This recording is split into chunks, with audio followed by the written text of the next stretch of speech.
Dear student, Gayatri school के YouTube channel में आपका स्वागत है। और आज है ना हम आपको बताने जा रहे हैं डेफिनेट इंटीग्रल में। जैसे कल हमने योग की सीमा के रूप में इंटीग्रल बताया था आपको, आज हम आपको फॉर्मूला बेस पे इंटीग्रल बताएंगे। इंटीग्रल और डेफिनेट इंटीग्रल। डेफिनेट इंटीग्रल का मतलब ऐसे समझ लो, जैसे ये है ना, ये वक्र। अब इस वक्र और इसके एक्स अक्ष के बीच में जो एरिया निकालती है ना, ये एरिया कैसे निकालते हो। इससे पहले 9वें चैप्टर में जो था वो इनडेफिनेट इंटीग्रल था, उसमें प्लस सी लगाते थे। प्लस सी मतलब ये वक्र है ना, ये वक्र के इधर वाला क्षेत्र और इधर वाला क्षेत्र भी उसके साथ में आ जाता था प्लस सी। ठीक है, ये वाला है ना, ये फिक्स होता है। डेफिनेट का मतलब फिक्स। मान लो 2 से हमें 5 तक निकालना है, तो लिमिट यहाँ से यहाँ तक निकालना है, तो इसमें सी नहीं लगाते, ये एरिया निकल के आता है इसका। ठीक है, अब इसको कैसे करते हैं। पहले इस वक्र का हमें समीकरण दे रखा होता है। एक वक्र का समीकरण, जैसे सपोज दैट पहला क्वेश्चन ही लो, एक्सरसाइज 10.2 का पहला क्वेश्चन देखो। पहले क्वेश्चन में हमें दे रखा है इसमें इंटीग्रेशन ऑफ 1 से 3 और 2x + 1, 2x + 1 और dx ऐसे दे रखा है। यानी 2x + 1 है ना, ये इस वक्र का समीकरण है। ठीक है, अब इस वक्र के समीकरण का हम इंटीग्रेशन करके और ये 1 से 3 लिमिट लगाएंगे।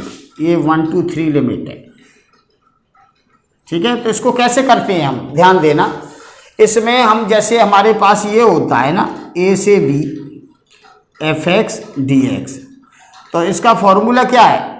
इसका इंटीग्रेशन जो भी आएगा, मान लो suppose that capital F x आया, इसका इंटीग्रेशन, तो इस पर लिमिट यही लगाते हैं। ये लोअर लिमिट है, ये अपर लिमिट है, यानी ये लोअर ये अपर।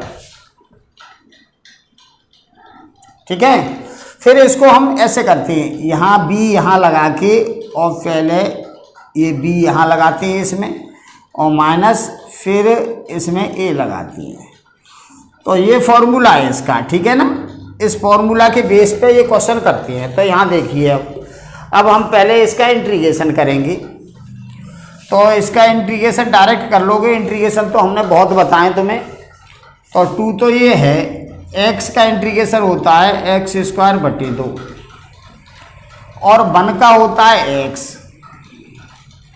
और इसकी लिमिट है 1 से 3। ठीक है, जैसे इधर किया ऐसे ही कर रहे हैं। अब 2 से ये 2 कट गया, तो ये आया भाई x² + x और इसकी लिमिट 1 से 3। अब पहले तो इसमें 3 लगाएंगे, x की जगह, इधर x की जगह 3 लगाएंगे, तो 3 का स्क्वायर और +3 ऐसे समझो। इसमें हमने यहाँ और यहाँ 3 लगाया, तो ये आएगा माइनस। अब वो 1 लगाएंगे, तो 1 का स्क्वायर और +1, ये दूसरा है। ठीक है, पहले 3 लगाया, जो मान आएगा उसमें से 1 लगाएंगे, वो मान आएगा उसको घटाना है। तो ये 3 और 1 के बीच का क्षेत्र आ जाएगा, ये वाला, ये क्षेत्रफल आएगा। तो आगे देखिए, इसमें 3 का वर्ग कितना होगा, 9, और ये प्लस के 3, ये तो इधर आया, और इधर 1 का वर्ग 1 और 1, तो ये इसको प्लस करेंगे तो 12 - 2 तो 10 आया। 10 वर्ग इकाई लिखेंगे, क्योंकि ये है ना क्षेत्रफल है। ऐसे इसको आपको हल करना है। ठीक है, ये डेफिनेट इंटीग्रल है, इसमें प्लस सी नहीं लगाते, कांस्टेंट। क्यों नहीं लगाते, क्योंकि ये निश्चित मालूम है कि यहाँ से यहाँ तक का एरिया है, और जिसमें लिमिट नहीं होती है वो एरिया हमें मालूम नहीं होता, तो उसमें प्लस सी इसलिए लगाते हैं कि वक्र कहाँ से कहाँ तक है। तो अगर थोड़ा ज़्यादा हो जाएगा तो प्लस सी, थोड़ा कम हो जाएगा तो माइनस सी है। प्लस सी माइनस भी हो सकता है, प्लस भी हो सकता है कांस्टेंट, लेकिन 0 नहीं हो सकता, क्योंकि 0 को जोड़ने घटाने पे कोई फर्क नहीं आता। तो कांस्टेंट सी की वैल्यू कभी भी 0 नहीं होती है, या तो 0 से बड़ी होगी या 0 से छोटी होगी। अब ये ऐसे क्वेश्चन करना है। अब इसका क्वेश्चन नंबर 2 देखो, धीमे धीमे एक एक क्वेश्चन देखते रहो तो तुम्हें आइडिया हो जाएगा कि ये क्वेश्चन आपको कैसे करने हैं। उससे जिए ये योग की सीमा के रूप में जो समाकलन था उससे जिए। इसमें फॉर्मूला बेस से होते हैं और वो है ना हमने कैलकुलेशन की थी, उसमें limit H tends to 0 F A plus H A plus 2h A plus 3h ऐसे लिखा था।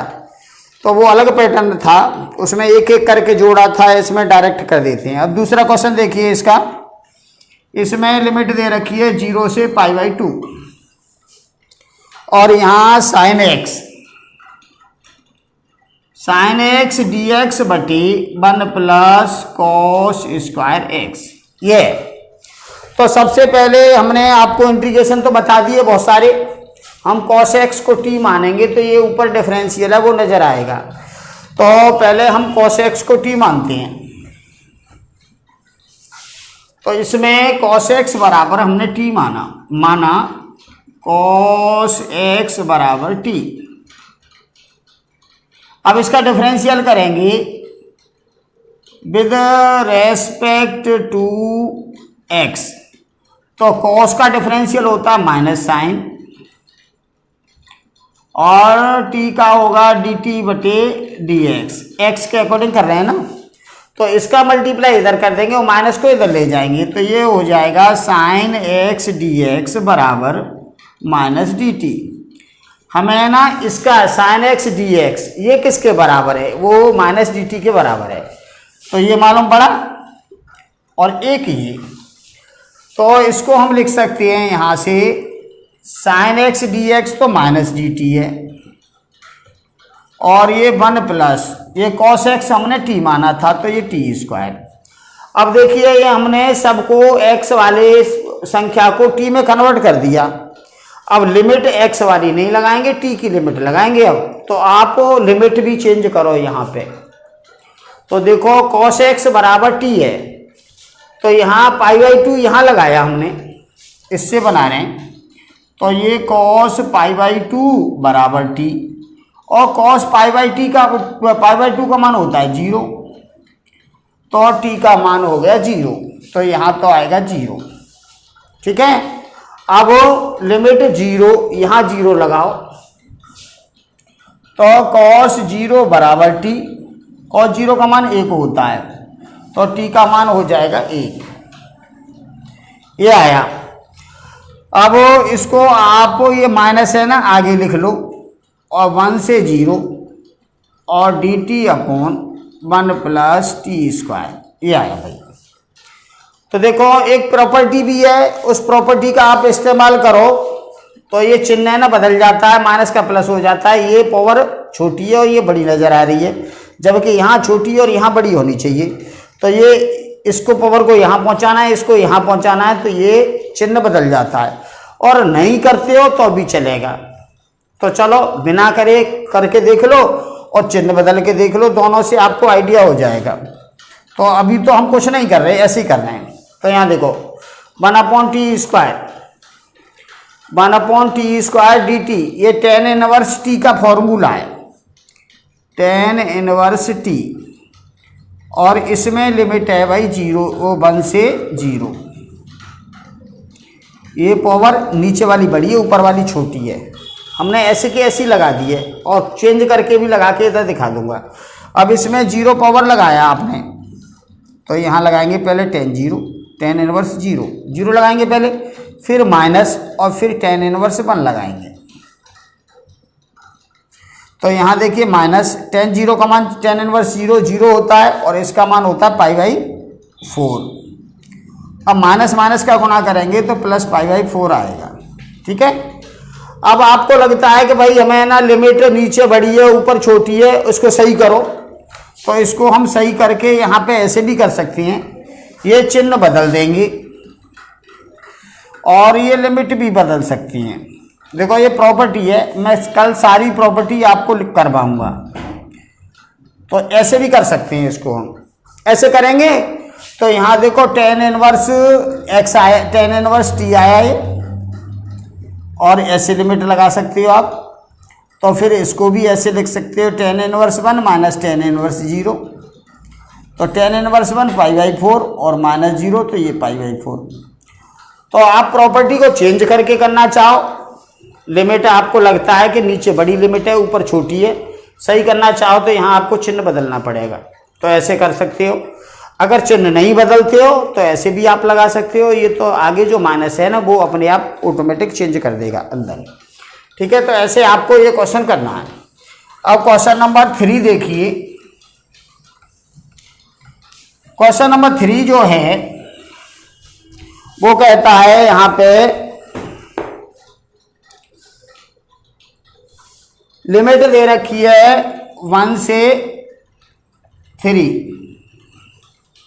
लिमिट 1 से 3 है और cos log x upon cos log x upon x और dx,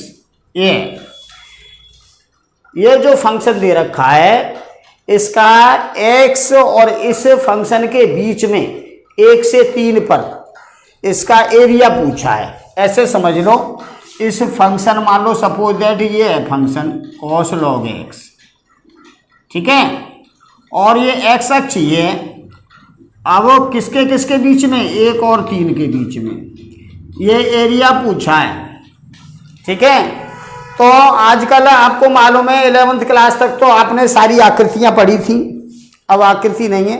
जैसे भारत का नक्शा है, भारत के मैप में जो एरिया निकालते हैं वो इसी से तो एरिया निकालते हैं, बाकी का कैसे निकल पाएगा, वो टेढ़ी मेढ़ी जगह, तो उसको बीच में लाइन करके कर्क रेखा को और उससे निकाल देते हैं।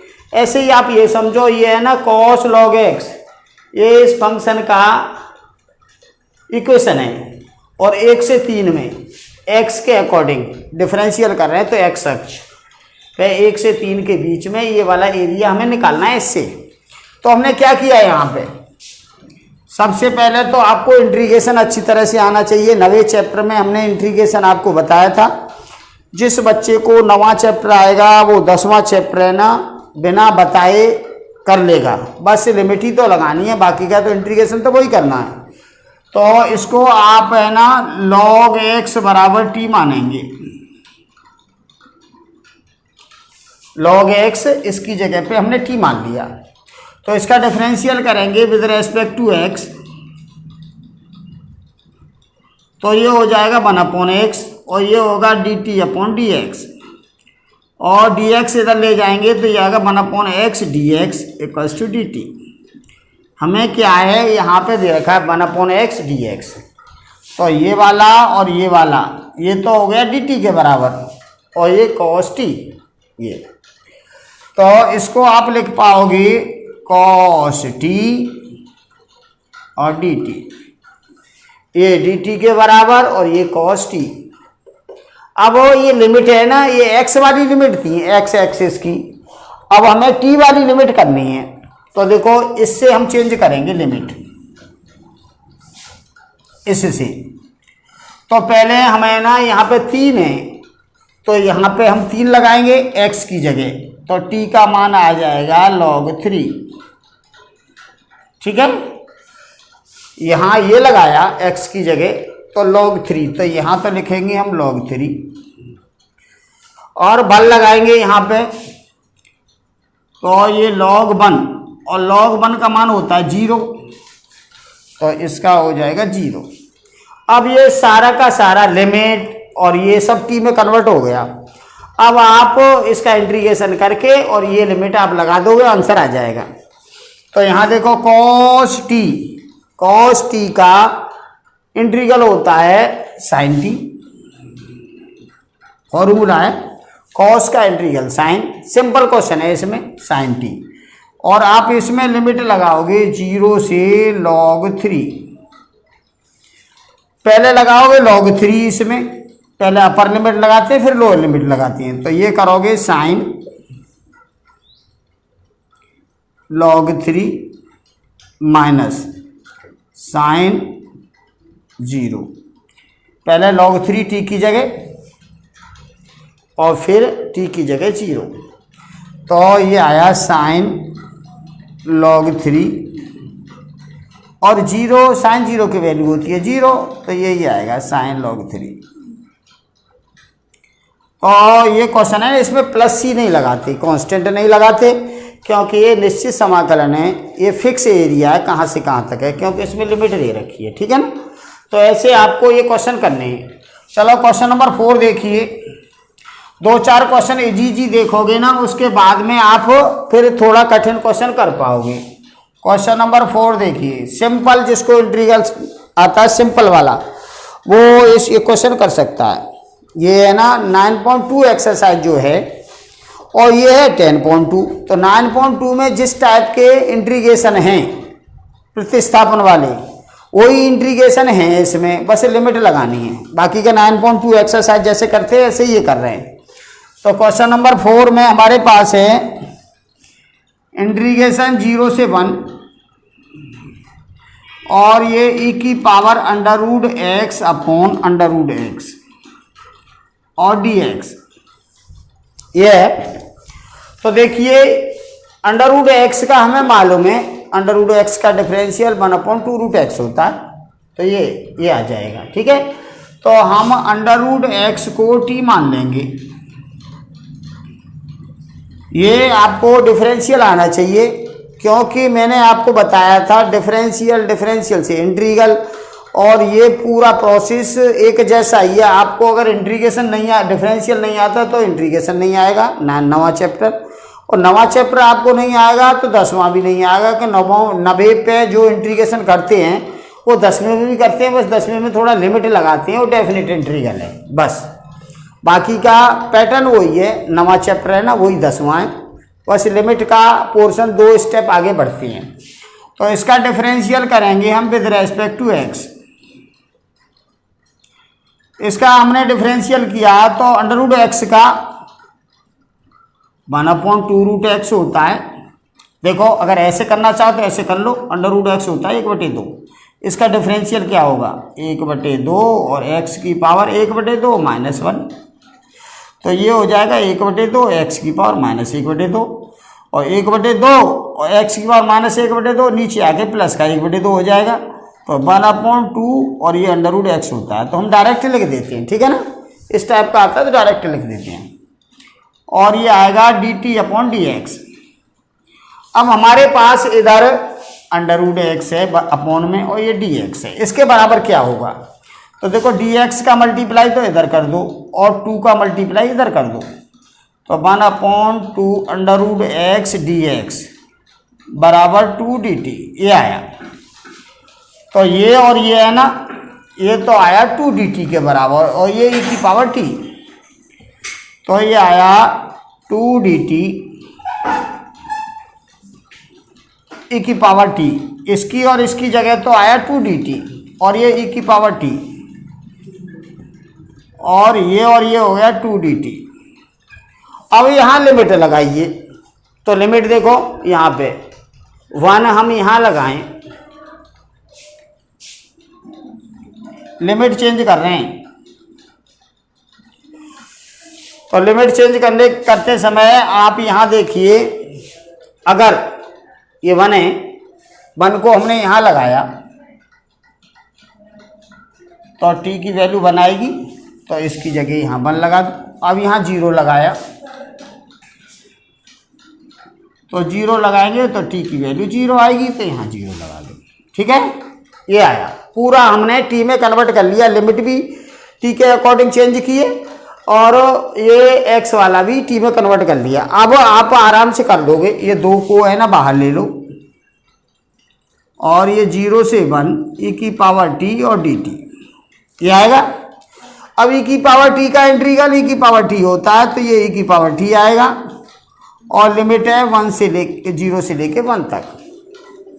अब पहले इसमें 1 लगाया हमने, तो ये e की पावर 1 आएगा माइनस, फिर e की पावर 0 ऐसे लगाया, t की जगह लगाया, तो यहाँ देखिए 2, और ये तो e आया, e की पावर 1 e, और किसी की पावर 0 हो इसका आंसर 1 होता है, तो ये इसका आंसर आएगा।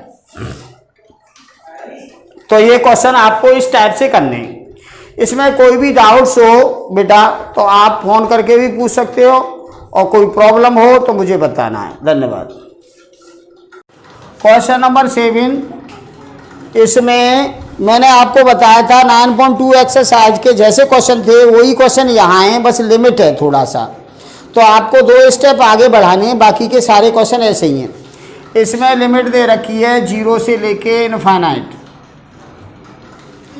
और इसके बाद यहाँ लिख रखा है e की power tan inverse x upon 1 plus X square dx। ये तो 9.2 एक्सरसाइज में हम क्या करते थे, हम ये देखते थे किसका डिफरेंशियल कहाँ है। तो देखो tan इनवर्स x का differential 1 upon 1 plus X square होता है। तो tan इनवर्स x को आप t मानोगे, माना tan inverse x equals to t। अब इसका डिफरेंशियल करेंगे विद रेस्पेक्ट टू x। तो tan इनवर्स x का differential 1 upon 1 plus X square, और t का x के अकॉर्डिंग dt अपॉन dx। तो dx का इधर मल्टीप्लाई कर दो, तो ये हो जाएगा 1 upon 1 plus X square dx बराबर dt। तो हमारे पास ये जो है ये वाला और ये तो है dt के बराबर, और ये e की पावर t, सही है। तो इसको हम लिख सकते हैं e की पावर t और ये मिला के dt। अब लिमिट चेंज करनी है, तो यहाँ पहले इनफाइनाइट आप इसमें लगाओ। लिमिट चेंज कर रहे हैं, ध्यान दो। तो यहाँ पे इनफाइनाइट यहाँ लगाया हमने, tan infinite equals to t। तो tan इनफाइनाइट का मान, tan में इनफाइनाइट होता है π/2 का, तो t की वैल्यू आएगी π/2। तो यहाँ तो लगाओ इसकी जगह π/2। अब 0 लगाएंगे, तो tan इनवर्स 0 यहाँ पे, तो ये होगा 0, तो यहाँ पे लगा दिया 0। अब ये लिमिट भी चेंज हो गई और t की फॉर्म में हो गया। अब लिख दो, देखो यहाँ से e की पावर t का इंटीग्रल e की पावर t होता है, और इसमें लिमिट लगा दो ये π/2, ठीक है। तो पहले हम π/2 t की जगह लिखेंगे, तो यहाँ होगा e की पावर π/2 माइनस e की पावर यहाँ 0 लगाएंगे, तो e की पावर π/2, और किसी की पावर 0 हो आंसर 1 होता है, तो ये इसका आंसर आएगा, ठीक है। तो ऐसे आपको ये क्वेश्चन करने हैं, और इसमें कोई भी प्रॉब्लम आए तो बताना। धन्यवाद।